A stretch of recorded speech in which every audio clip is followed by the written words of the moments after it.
Hello everyone and welcome to instant biology by doctor Neela. मैं फिर से आ गया हूं आपके बीच में एक बहुत ही इंपॉर्टेंट प्लेलिस्ट के साथ। आपने देखा होगा इससे पहले 2026 में हमने अपनी नई प्लेलिस्ट को बनाना शुरू कर दिया है, जिसमें पहली प्लेलिस्ट के ऊपर ऑलरेडी काम शुरू हो चुका है, 2 वीडियोस भी ऑलरेडी अपलोड हो चुके हैं और वो प्लेलिस्ट है बायोकेमिस्ट्री की। आज की जो हम शुरुआत करने वाले हैं वो सेल बायोलॉजी की प्लेलिस्ट है और एकदम बेसिक से शुरुआत करने वाले हैं और आपको जो कुछ भी पढ़ाया जाएगा, जो हमारी यूनिक आइडेंटिटी है, यानी कि हैंड रिटन नोट्स के फॉर्म में ही आपको पढ़ाया जाएगा। और ये सारे के सारे जो वीडियोस मैं बना रहा हूँ ये सभी एग्जामिनेशंस के लिए इंपॉर्टेंट हैं, चाहे आप CSIR के लिए एग्जाम दे रहे हो, गेट के लिए, गैट-बी के लिए, या DBT के लिए, ICMR के लिए, या फिर जैम के लिए। ये सारी की सारी बातें सभी एग्जामिनेशंस में पूछी जाती हैं। तो आज का जो वीडियो है वो हम सेल बायोलॉजी में शुरू करने जा रहे हैं, जिसमें हम बात करेंगे कि प्रोकैरियोट्स क्या होते हैं, यूकैरियोट्स क्या होते हैं, सबसे इंपॉर्टेंट बात कि प्रोकैरियोट्स और यूकैरियोट्स के बीच में डिफरेंस क्या होता है। ये हर एग्जामिनेशन के अंदर पूछा जाता है। ऑर्गेनील्स कौन कौन से होते हैं, इसके अलावा कुछ PYQs भी हम डिस्कस करेंगे जो कि एग्जामिनेशन में पूछे जा चुके हैं और आगे भी पूछे जा सकते हैं। तो चलिए बिना देर किए हुए शुरू करते हैं। सबसे पहली बात, अक्सर जब हम सेल बायोलॉजी की शुरुआत करते हैं तो यहीं से शुरुआत करते हैं कि आखिर ये प्रोकैरियोट्स क्या होते हैं। सबसे कॉमन जो शब्द अक्सर दिमाग में आता है, ये प्रोकैरियोट्स क्या होते हैं। तो प्रोकैरियोट्स को समझने के लिए इस शब्द को 2 पार्ट में डिवाइड कर लीजिए। सबसे पहले तो जो शब्द आ रहा है दिमाग में वो हो गया प्रो। प्रो का मतलब क्या होता है? प्रो का मतलब होता है प्रिमिटिव। और कैरियोट्स शब्द जो आया हुआ है, ये शब्द आया हुआ है कैरियन से। कैरियन का मतलब होता है न्यूक्लियस। तो इसका मतलब ये हो गया कि ऐसे ऑर्गेनिजम्स जहां पे प्रिमिटिव न्यूक्लियस पाया जाएगा उनको प्रोकैरियोट्स कहेंगे। अब प्रिमिटिव न्यूक्लियस से क्या मतलब है? प्रिमिटिव न्यूक्लियस का मतलब ये हो गया ऐसा न्यूक्लियस जिसके चारों तरफ न्यूक्लियर मेम्ब्रेन या मेम्ब्रेन पाई ना जा रही हो। तो प्रोकैरियोट्स के अंदर न्यूक्लियर मेम्ब्रेन नहीं पाई जाती, यानी कि मेम्ब्रेन बाउंड न्यूक्लियस नहीं पाया जाता, और तो और कोई भी ऐसे मेम्ब्रेन बाउंड ऑर्गेनील्स भी नहीं पाए जाते जैसे हमें यूकैरियोट्स में देखने को मिलते हैं। तो यही चीज यहां पे लिखी हुई है, it lacks membrane bound nucleus and membrane bound organelles. तो यहां पे सेल अगर हम काट भी दें तो कोई फर्क नहीं पड़ेगा। It lacks membrane bound nucleus and membrane bound organelles. दोनों चीजें एब्सेंट रहती हैं प्रोकैरियोट्स के अंदर और ये चीजें यूकैरियोट्स में पाई जाती हैं। अब आगे बढ़ते हैं कि जब भी प्रोकैरियोट शब्द आपके दिमाग में आए तो आपको हमेशा ये सोचना चाहिए, 2 एग्जाम्पल को लेकर के दिमाग में रहना चाहिए, जिसमें से एक है बैक्टीरिया और दूसरा है आर्किया। जैसे जैसे हम आगे बढ़ेंगे तब हम बैक्टीरिया और आर्किया के बारे में भी आपसे डिस्कस करेंगे। खास तौर पे आर्किया के बारे में बात करना बहुत ज़रूरी है, क्योंकि इससे बहुत सारे क्वेश्चंस आ चुके हैं, क्योंकि यहाँ पे आर्किया और बैक्टीरिया के बीच में काफ़ी सारे डिफरेंसेस हैं जो कि एग्जामिनेशन में अक्सर टेस्ट कर लिए जाते हैं। अब आगे बढ़ते हैं। तो DNA present in the region called as nucleoid. ऐसी बात नहीं है कि मेम्ब्रेन बाउंड न्यूक्लियस प्रोकैरियोट्स में नहीं पाया जा रहा है तो DNA भी नहीं पाया जाएगा। ऑफ कोर्स DNA तो पाया ही जाएगा। तो DNA जहां पाया जा रहा है उसको क्या बोलते हैं? तो DNA present in the region called as nucleoid. ये शब्द याद रखिएगा। तो प्रोकैरियोट्स में जिस रीजन में DNA पाया जा रहा है उसको न्यूक्लियोइड कहते हैं, लेकिन यूकैरियोट्स में उसको न्यूक्लियस कहते हैं। चलिए, इतनी चीज समझ में आ गई होगी। जल्दी से इसकी आप इमेज ले लीजिए या आप इसको नोट डाउन कर सकते हैं और फिर हम आगे बढ़ते हैं। चलिए नेक्स्ट स्लाइड की तरफ चलते हैं और यहां पे देखते हैं व्हाट इज यूकैरियोट्स। अगर यूकैरियोट्स को देखें तो सबसे पहले यू शब्द को समझ लेते हैं। यू का मतलब हो गया ट्रू और कैरियन का मतलब अभी मैंने आपको बताया था। कैरियन मतलब क्या हो गया? न्यूक्लियस। तो कहने का मतलब ये हो गया, ये ऐसे ऑर्गेनिजम्स हैं जहां पे ट्रू न्यूक्लियस पाया जाता है। ट्रू न्यूक्लियस कहने का मतलब वही है कि प्रॉपर मेम्ब्रेन बाउंड न्यूक्लियस होगा या यहाँ पे न्यूक्लियर एनवेलोप पाया जाएगा। तो ये हो गया यूकैरियोट्स। तो ये चीज मैंने यहाँ पे लिखी हुई है, मेम्ब्रेन बाउंड न्यूक्लियस। अच्छा, इसके अलावा यहाँ पे मेम्ब्रेन बाउंड ऑर्गेनील्स भी पाए जाते हैं।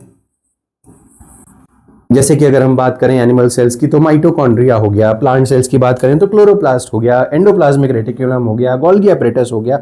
ये सारे के सारे मेम्ब्रेन बाउंड ऑर्गेनील्स हैं जो यूकैरियोट्स की पहचान है। प्रोकैरियोट्स में ऐसी चीजें नहीं देखी जाती। चलिए अब आगे बढ़ जाते हैं। एग्जाम्पल्स के बारे में अगर कोई कहे, जैसे प्रोकैरियोट्स में मैंने आपको बताया था 2 एग्जाम्पल्स मेजर आपको पता होने चाहिए, बैक्टीरिया और आर्किया। यहाँ पे 2 एग्जाम्पल्स जो आपको यहाँ पे जो एग्जाम्पल्स पता होने चाहिए वो है एनिमल्स, प्लांट्स, फंजाई, प्रोटिस्ट। और DNA enclosed with in the nuclear membrane. तो यहाँ पे ऑब्वियसली न्यूक्लियस पाया जाता है और न्यूक्लियर मेम्ब्रेन के अंदर हमारा डीएनए मौजूद रहता है। तो इतनी बात चीज यहाँ पे क्लियर हो गई होगी। तो ये हो गया यूकैरियोट्स। आप चाहें तो इसकी इमेज ले सकते हैं या इसको नोट डाउन कर सकते हैं। चलिए नेक्स्ट अगली स्लाइड की तरफ बढ़ चलते हैं और यहाँ पे डायग्रामेटिकली देख लेते हैं कि प्रोकैरियोट्स और यूकैरियोट्स में क्या अंतर है। अगर आप प्रोकैरियोट्स की बात करें तो सबसे पहले यहाँ पे आपको न्यूक्लियोइड रीजन देखने को मिल रहा है। ऑब्वियसली न्यूक्लियोइड का मतलब वही हो गया वो रीजन जहाँ पे डीएनए पाया जा रहा था। अब ये देख भी पा रहे हैं ये डीएनए है। इसके अलावा यहाँ पे सेल वॉल देखने को मिलती है, कैप्सूल कई बार देखने को मिलता है, ये सब चीजें आगे देखेंगे। फ्लैजिलम भी देखने को मिलता है, राइबोसोम्स देखने को मिलते हैं, सेल मेम्ब्रेन देखने को मिलते हैं, लेकिन ऑर्गेनील्स यहाँ पे देखने को नहीं मिलते इन केस ऑफ प्रोकैरियोट्स। अगर हम यूकैरियोट्स के बारे में बात करें तो सबसे प्रोमिनेंटली आपको ये देखना चाहिए कि यहाँ पे न्यूक्लियर मेम्ब्रेन देखने को मिल रही है, न्यूक्लियस देखने को मिल रहा है, इसके अंदर न्यूक्लियोलस भी देखने को मिल रहा है और यहीं पे हमारे डीएनए मटेरियल जो है वो पाया जाएगा। ठीक है, इसके अलावा बहुत सारे ऑर्गेनील्स देखने को मिल रहे हैं, क्लोरोप्लास्ट, गोल्गी, माइटो, साइटोप्लाज्म तो है ही, एंडोप्लाज्मिक रेटिकुलम, तो ये सारे के सारे ऑर्गेनील्स भी देखने को मिल रहे हैं। तो जो कुछ बात मैंने अभी थोड़ी देर पहले आपसे की थी उसको डायग्रामेटिकली मैंने यहाँ पे आपको दिखा दिया। तो उम्मीद है ये चीज भी आपको समझ में आई होगी। तो चलिए चलते हैं अब अगली स्लाइड की तरफ और डिस्कस कर लेते हैं कि दोनों के बीच में डिफरेंसेस क्या क्या है। ठीक है, अच्छा यहाँ पे एक इंपॉर्टेंट बात समझिए कि इन दोनों के बीच में जो डिफरेंसेस हैं उनको तो मैं बता ही रहा हूं, लेकिन इसमें से जो सबसे ज्यादा इंपॉर्टेंट डिफरेंसेस हैं उनको मैं अलग से भी डील करूंगा, क्योंकि वहां से क्वेश्चंस जो हैं वो अक्सर एग्जाम में पूछे जाते रहते हैं। तो सबसे पहले अगर बात करें तो सेल साइज के बारे में, तो ऑब्वियसली जो हमारा प्रोकैरियोट है वो काफी ज्यादा छोटा होता है साइज में, it is very small in size. तो अगर हम साइज में यहाँ पे देखें तो स्मॉल 1 to 10 माइक्रोन इसका साइज होता है, 1 to 10 माइक्रोमीटर। और अगर यहीं पे हम यूकैरियोटिक सेल देखें तो लार्ज साइज है, 10 to 100 माइक्रोमीटर के आसपास इसका साइज होता है यूकैरियोट का। तो ये बात ध्यान रखने वाली है। अगली तरफ चलते हैं और ये देखते हैं न्यूक्लियस। न्यूक्लियस ऑब्वियसली यहाँ पे एब्सेंट रहता है प्रोकैरियोट्स में और यहाँ पे प्रेजेंट रहता है। डीएनए ऑर्गेनाइजेशन की बात करें तो जो प्रोकैरियोट्स हैं वहां पे डीएनए सर्कुलर फॉर्म में होता है, डबल स्ट्रैंडेड होता है और सर्कुलर होता है। तो अगर हम इस तरीके का बनाने की कोशिश करें तो कुछ इस तरीके का डीएनए मटेरियल यहाँ पे होगा। सर्कुलर मैंने यहाँ पे बनाने की कोशिश की है, ऑब्वियसली डबल स्ट्रैंडेड आपको बनाने के लिए एक और सर्कल बनाना पड़ेगा यहाँ पे, बट मैं इसको कॉम्प्लिकेट नहीं करना चाहता। तो सर्कुलर डीएनए हो गया। यहाँ पे बात करें तो लीनियर क्रोमोसोम्स होते हैं। अगर हम देखें तो जो क्रोमोसोम्स होंगे इस तरीके से बने रहेंगे, लीनियर फॉर्म है। नेक्स्ट बात करते हैं हिस्टोन के बारे में। अब हिस्टोन प्रोटीन्स जो हैं वो जनरली एब्सेंट होते हैं। यहाँ पे हिस्टोन प्रोटीन्स क्या हो गए, जनरली एब्सेंट है। तो इसका मतलब क्या हो गया कि हिस्टोन प्रोटीन्स का काम क्या होता है कि डीएनए को उसके ऊपर रैप किया जाता है। बट यहाँ पे ऑब्वियसली प्रोकैरियोट्स के अंदर जनरली एब्सेंट है, लेकिन इन केस ऑफ यूकैरियोट्स ये प्रेजेंट रहते हैं।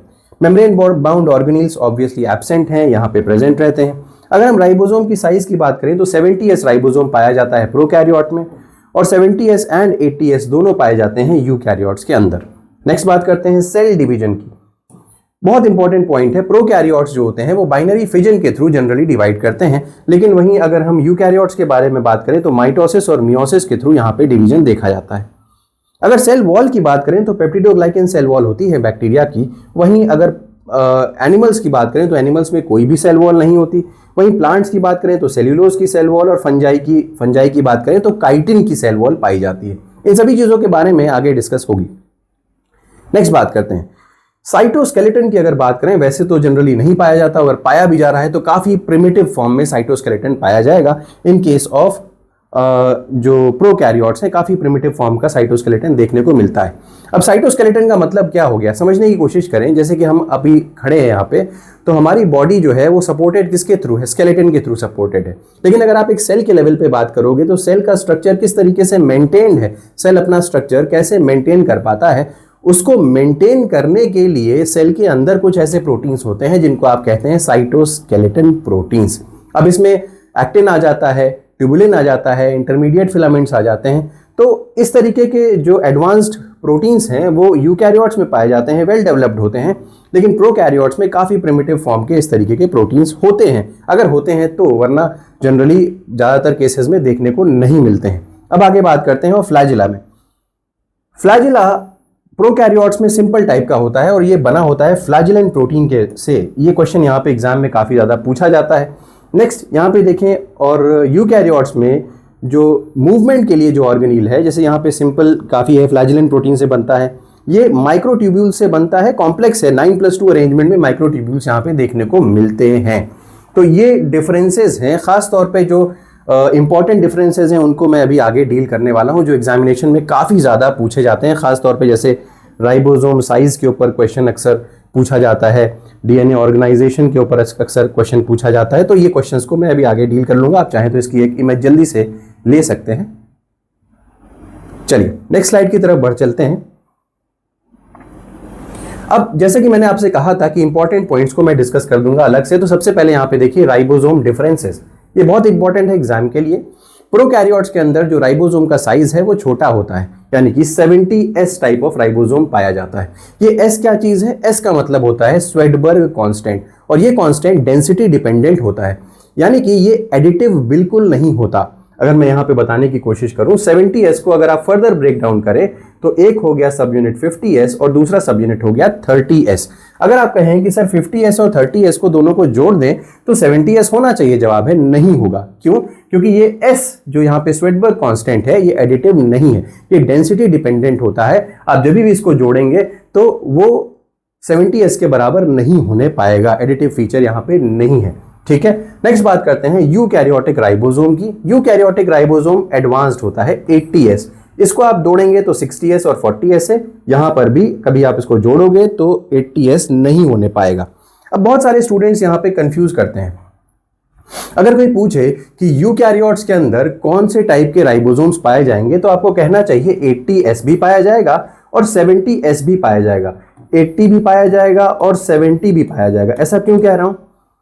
क्योंकि यूकैरियोट्स के अंदर ऐसे ऑर्गेनील्स पाए जा रहे हैं जहां पे 70S राइबोसोम देखने को मिलता है। फॉर एग्जांपल माइटोकॉन्ड्रिया और क्लोरोप्लास्ट।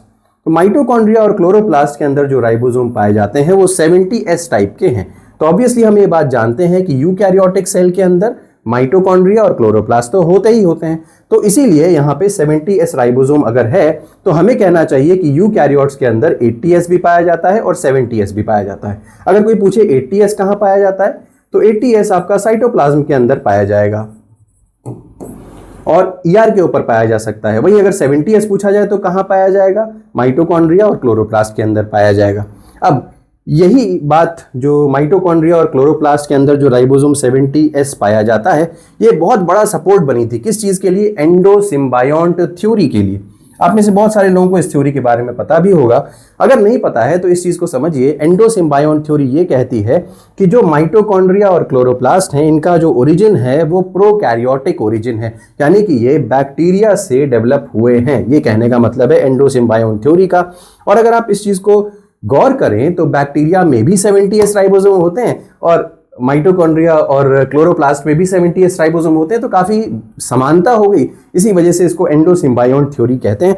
हालांकि इसमें 2-3 बातें और भी हैं, लेकिन हमारा टॉपिक ऑफ डिस्कशन आज ये नहीं है, तो इसके बारे में कभी और। तो आज के जो अभी का जो मैंने डिस्कशन किया ये राइबोसोम के बारे में, इसको समझ लीजिए और इसको चाहे तो नोट डाउन कर लीजिए या इमेज ले लीजिए।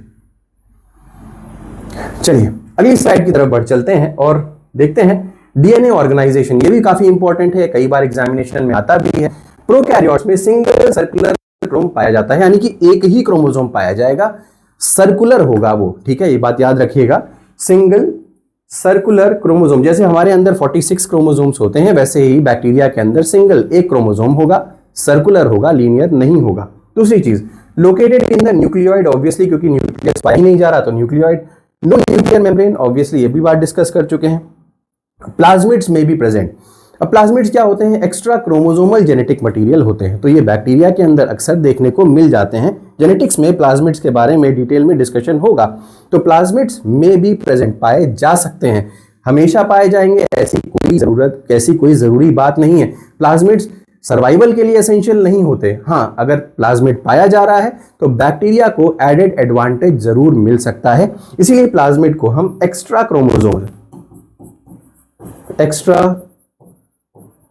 क्रोमोसोमल जेनेटिक मटेरियल कह देते हैं। तो कहने का मतलब अगर ये बैक्टीरिया है और यहां पे इसका क्रोमोसोमल मटेरियल है, तो जो प्लाज्मिड होगा, प्लाज्मिड का जो मटेरियल होगा वो यहां पे पाया जा सकता है। ये प्लाज्मिड हो सकता है और ये क्रोमोसोम हो सकता है। दोनों अलग अलग हैं, दोनों में कोई जुड़ाव नहीं है, दोनों अलग अलग होते हैं। तो प्लाज्मिड कैन बी प्रेजेंट, ये बात समझ में आ गई होगी। नेक्स्ट बात करते हैं अगली स्लाइड की तरफ। यूकैरियोट्स में मल्टीपल लीनियर क्रोमोसोम्स होते हैं। जैसे कि मैं अभी बता रहा था आपको कि ह्यूमन बींग्स के एग्जांपल ले लें तो यहाँ पे 46 क्रोमोसोम पाए जाते हैं, ठीक है, और ये सारे के सारे लीनियर होते हैं। इस तरीके का आपको क्रोमोसोम का स्ट्रक्चर नजर आता है, सर्कुलर जैसा नजर नहीं आता, ठीक है, linear chromosomes. Next, DNA associated with the histone protein. तो ऑब्वियसली ये अगर आप इसको हिस्टोन प्रोटीन समझेंगे तो हिस्टोन प्रोटीन के चारों तरफ डीएनए रैप रहता है इस तरीके से, ठीक है, ये चीज समझ में आई होगी। और ये हिस्टोन प्रोटीन्स जो है प्रोकैरियोट्स के अंदर एब्सेंट होते हैं, यहाँ पे हिस्टोन प्रोटीन पाए जाते हैं। हिस्टोन के बारे में अक्सर पूछा जाता है कि ये किस चीज से बनता है, कौन से अमाइनो एसिड से। तो याद रखिएगा 2 अमाइनो एसिड्स यहाँ पे मेजर हैं, एक तो हो गया लाइसीन और दूसरा हो गया आर्जिनिन। ये दोनों अमाइनो एसिड मेजर हैं जिससे कि आपके हिस्टोन प्रोटीन सिंथेसाइज होते हैं, पॉइंट याद रखिएगा। तो लोकेटेड इनसाइड न्यूक्लियस हो गया, DNA plus histone is equals to chromatin. अच्छा, डीएनए और हिस्टोन जब आपस में मिल जाते हैं तो उसको बोलते हैं क्रोमैटिन, ठीक है, ये बात क्लियर हो गई होगी।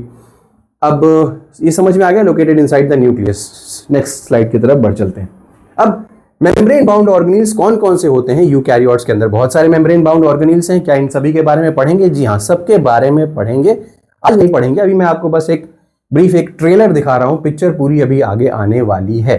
तो चलिए, कौन कौन से ऑर्गेनील्स हैं? Mitochondria, endoplasmic reticulum, Golgi apparatus, lysosomes, पेरोक्सीसोम्स, chloroplast, ये सारे के सारे ऑर्गेनील्स यूकैरियोट्स के अंदर हैं। इन सभी को डिस्कस करने वाले हैं डिटेल में अगली क्लासेस में। अब सेल डिवीजन का क्या डिफरेंस है? बहुत कॉमनली आस्क्ड क्वेश्चन है।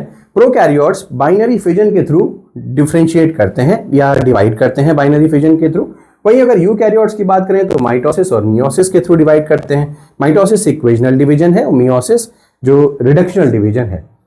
नेक्स्ट, एक पॉइंट रह गया था, साइटोस्केलेटन प्रोटीन्स मैंने आपको बताया था अगर प्रोकैरियोट्स में पाए जाएंगे तो काफी प्रिमिटिव होंगे, लेकिन अगर यूकैरियोट्स में देखें तो यूकैरियोट्स में काफी एडवांस्ड हैं। जैसे कि मैंने आपको बताया था, इंटरमीडिएट फिलामेंट्स हो गए, ट्यूबुलिन हो गया, एक्टिन हो गया, ये सारे के सारे प्रोटीन्स। कुछ बैक्टीरिया के अंदर FTSG और MREB नाम के प्रोटीन्स पाए जाते हैं जो साइटोस्केलेटन प्रोटीन्स की तरीके से एक्ट करते हैं। नाम याद रखना है, FTSG और MREB। कभी मौका लगेगा तो इन दोनों के बारे में बात कर लेंगे।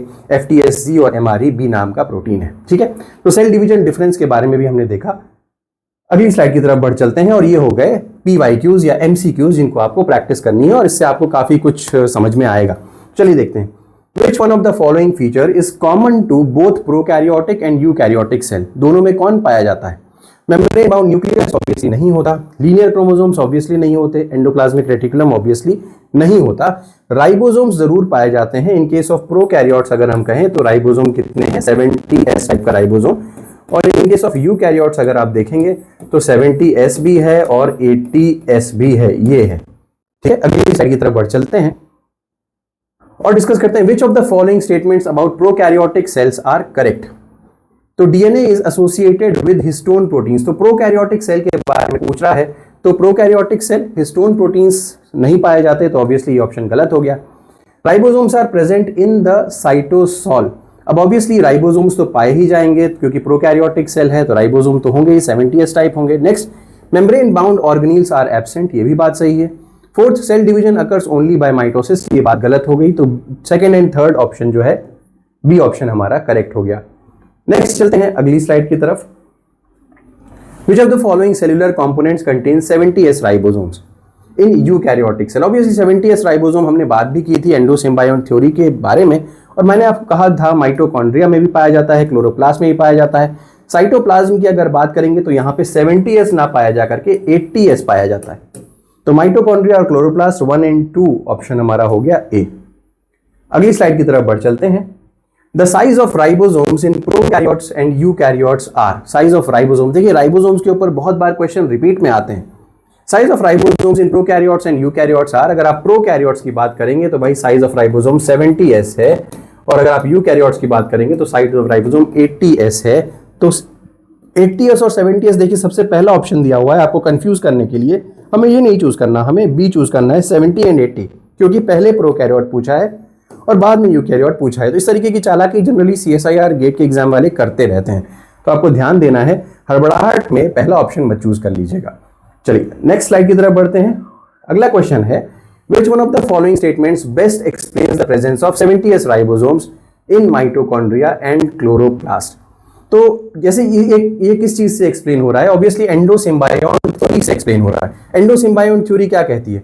These organelles synthesize proteins more efficiently, नहीं। They originated from ancestral prokaryotic cell, बिल्कुल यही बात कहता है endosymbiont theory. They require smaller ribosomes, ऐसा कुछ नहीं है। देयर जीन्स आर इनकोड, ऐसा कुछ नहीं है। तो बी ऑप्शन हमारा करेक्ट हो गया। तो ये हो गए हमारा आज का लेक्चर सेल बायोलॉजी के ऊपर। जरूर बताइएगा कि कैसा लगा है, और ये भी बताइएगा कि हम और कौन सी प्लेलिस्ट शुरू करें आपके लिए। वैसे तो हम सभी कुछ पढ़ाने वाले हैं, लेकिन आप बता सकते हैं इमीडिएटली आपको किस चीज़ की ज़रूरत है, ताकि हम उन चीज़ों को शुरू कर सकें। और ये भी बताइएगा कि लेक्चर कैसा लगा और ये इनिशिएटिव कैसा लग रहा है। उम्मीद है वीडियो पसंद आया होगा। अगर वीडियो पसंद आया तो उसे ज़रूर लाइक करिएगा, चैनल को सब्सक्राइब करना ना भूलिएगा, बेल आइकन को ज़रूर प्रेस करिएगा और फ्रेंड्स के साथ शेयर करना मत भूलिएगा। Thank you, have a good day.